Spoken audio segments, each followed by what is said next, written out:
Assalamualaikum. Selamat tengah hari. Berjumpa lagi bersama Cikgu Syuhada dalam video penerangan sejarah tingkatan 5.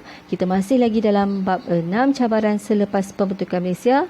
Hari ini kita nak sambung dan fokus kepada tajuk 6.2 iaitu pemisahan Singapura daripada Malaysia. Okey.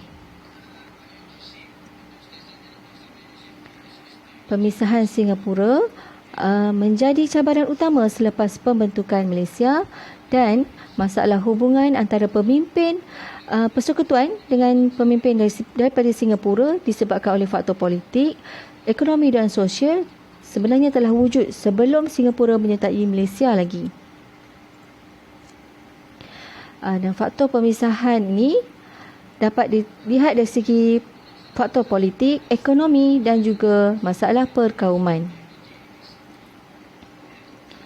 Kita nak lihat satu-satu.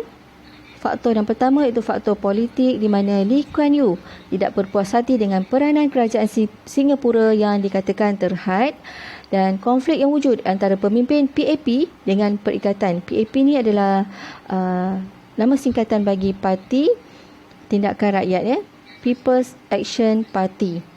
Dan kempen Malaysia yang dianjurkan oleh Lee Kuan Yew menuntut hak sama rata untuk semua kaum yang telah menimbulkan keresahan dalam kalangan penduduk Malaysia.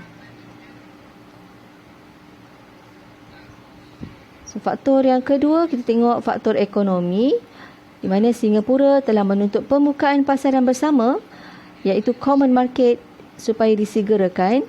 Singapura tidak berpuas hati dengan cadangan tambahan cukai yang perlu diberikan kepada kerajaan persekutuan dan Singapura mengenakan kadar faedah terhadap sebahagian daripada pinjaman 150 juta kepada kerajaan persekutuan untuk pembangunan Sarawak dan Sabah.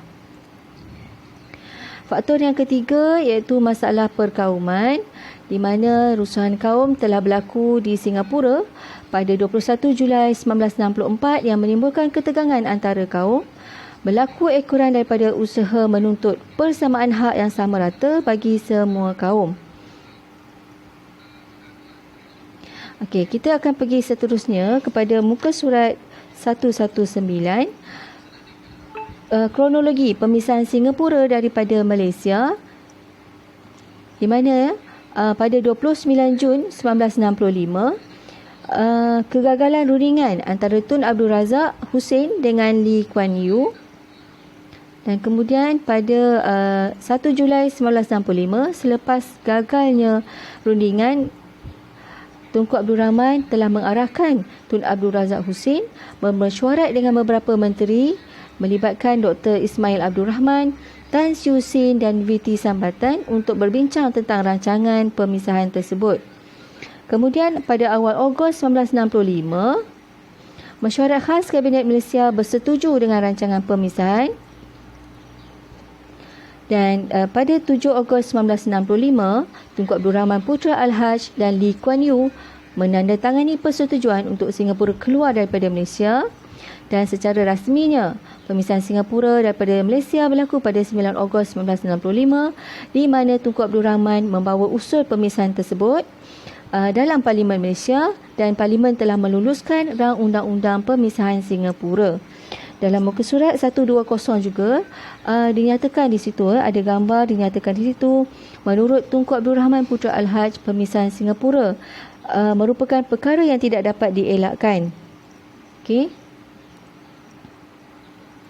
Dan kesimpulannya, berdasarkan pemisahan Singapura daripada Malaysia ini, pemisahan ini tidak dapat dielakkan.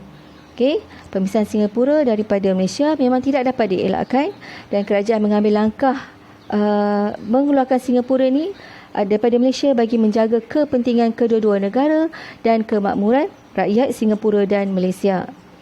Okey, kedua-dua negara ini menggunakan saluran rundingan untuk menyelesaikan isu ini dan sebagai warga negara yang merdeka, kita perlulah mengelakkan kekerasan untuk menyelesaikan sebarang konflik yang dihadapi. Okey, kita berhenti sampai di sini.